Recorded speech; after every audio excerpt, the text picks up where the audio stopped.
And so an interesting conundrum has arisen in my mind. It's in the process of trying to develop some uh, purpose and gumption and strength that I've been following for a while uh, for some reason.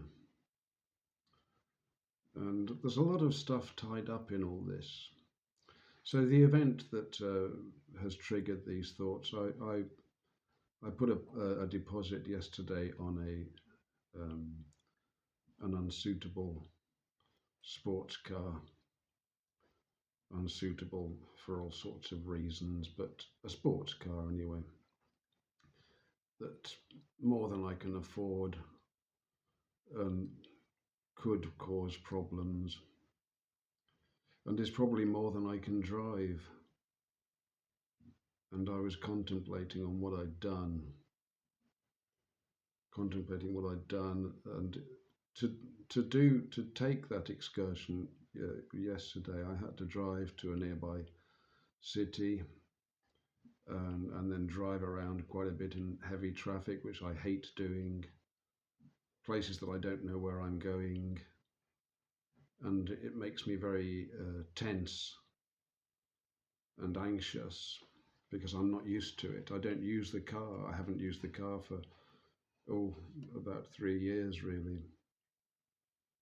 And my mechanic told me that the MOT, the Ministry of Transport roadworthiness test, was fine because I'd only done 300 miles in the entire year, to give an idea of how much I use the car and consequently how much I need a car, which is not at all.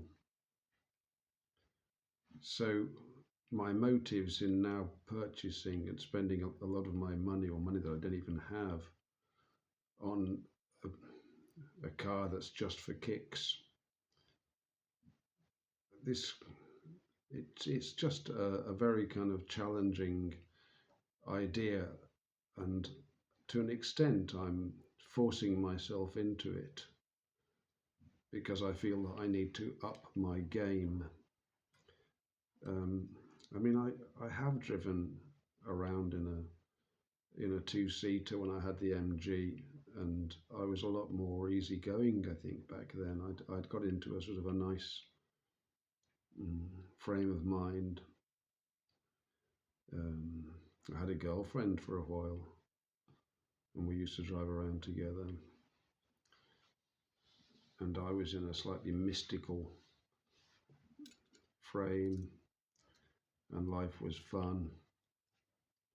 So I can do it, but I just need practice, I guess. So now that I haven't got the car yet, but when it arrives, or when I go and pick it up, I'll have to firstly learn how to drive the thing, because I drive a Fiat Panda. It's a very high position, very easy to drive, easy indeed. After the MG, it was the car that I got after the MG, and I was surprised at how simple it was to drive it around in city traffic, much better than the MG actually. Because in a sports car, you're low, so your visibility is rather limited, and the Mazda has quite a long nose, a long bonnet, or hood, as the Americans say, and so it's difficult to get out in traffic and all the rest of it. Although it'll probably pull away quite sharply. It's strange. It's an unusual thing for me. I'm not. I've never owned a Japanese car before. I think it's Japanese, and it could be that I won't get on with it. I have my suspicions, but I won't know until I try it. And so the whole thing is just an experiment to get the car and then to actually go somewhere with it, because that's the next thing I have to do.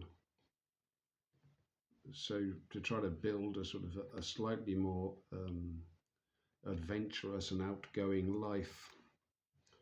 And it did occur to me, thinking about these matters, that I suffer quite a lot from anxiety, and Um, I like to map out my time, what I'm doing, and you know, I no longer suffer from agoraphobia really, which I have had, but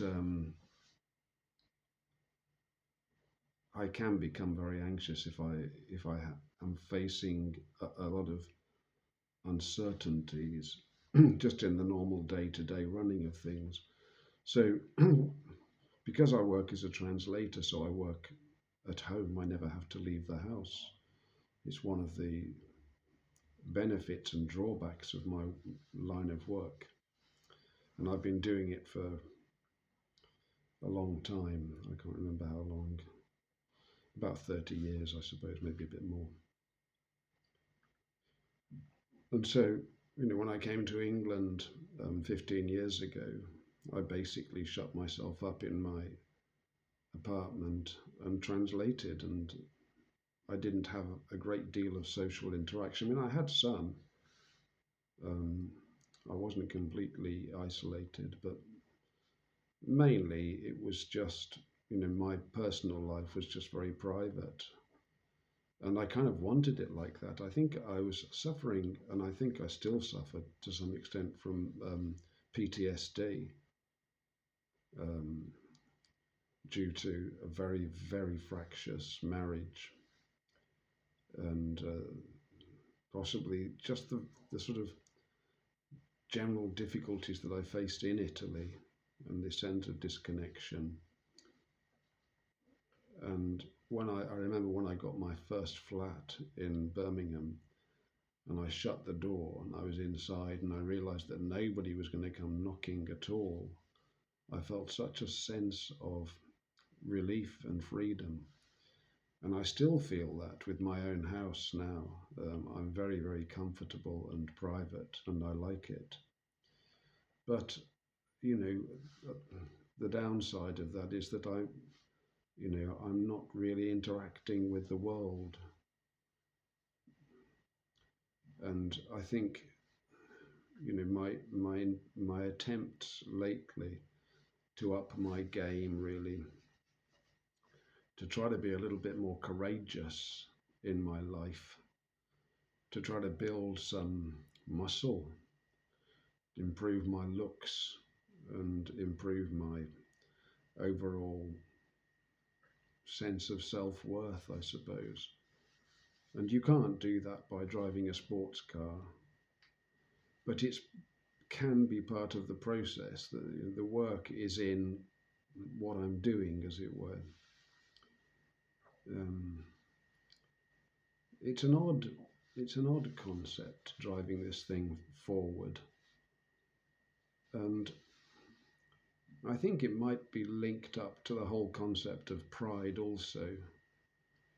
Um, I tend to be very self-ironic, and pride isn't something that's greatly valued. We see it as a flaw, or, somebody's pride. Sometimes it's not something that we're encouraged to have, except for the LGBT stuff. Apparently, that's something to be proud of. But really, pride is an important part of our constitution, and I think in olden days, pride would have been a racial thing also, and the military thing, a martial feeling, and to have a good bloodline and good stock, and to plant vines correctly, and so that they would be bountiful, and all these sorts of things could be sources of pride. I've probably related this before, but when I was little, probably 10 or 11 years of age, and I was in the Boy Scouts, I felt so proud marching. We used to go marching on the streets of Liverpool, and I had a sense of pride that it wasn't pride in my own achievements. It was pride in feeling that I was part of something that I admired, because I admired the older boys, um, the Sea Scouts, the drummers, the trumpeters, the flag bearers. Um, it was just like a young boy growing up and looking up at big brothers, I suppose. I didn't have any brothers of my own. And I felt proud to belong, that sense of belonging. And that's been very much removed from not just me, I think from us in general. And I think this has been a deliberate act, because pride then gets mixed up with racial matters. And, white pride is something which is almost blasphemous to speak of it. But I'm a huge fan of it. I think our nations need to stand up and to be proud of who we are. I think, our race is absolutely amazing. And when I said this, and in the presence of two feminists who visited me, my wife, my ex-wife, I should say, and her friend, they really didn't know how to respond when I told them that I thought that our race was the greatest race on earth, which I do think, without wishing to disparage any others. I suppose other people might think the same of their own race, but I think I've got plenty of ammunition to back up that idea. It's not important to me, but I'm very, very proud of my race indeed. But then to transfer that pride onto a personal level, you have to kind of achieve stuff. You have to be proud of something that you do. And to do that, you have to push the envelope a bit and get into areas that make you really uncomfortable, like, driving a sports car in unknown roads, for example, or getting towards the edge of financial stability and not playing it safe all the time. Everything was played safe, you see. So when I take the car out, I always go on the same roads because I know them. And I gradually try to get even better and safer routes. I choose my routes based on the safety. I try to avoid difficult traffic areas or dangerous junctions if I can find a way. I try to avoid turning across the traffic if I can do it.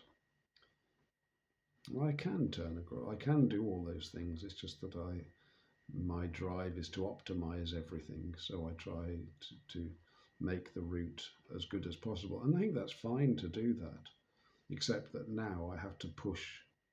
My routes are going to be into uncharted territory, and that always makes me a little bit anxious. But I think, it's a question of practice, I suppose, like everything. So I might drive up to some nice wild area, I dare say, the first drive of this car, and take it up into the hills and do some walking. Maybe I'll make a video if I go and do that. God bless and good night.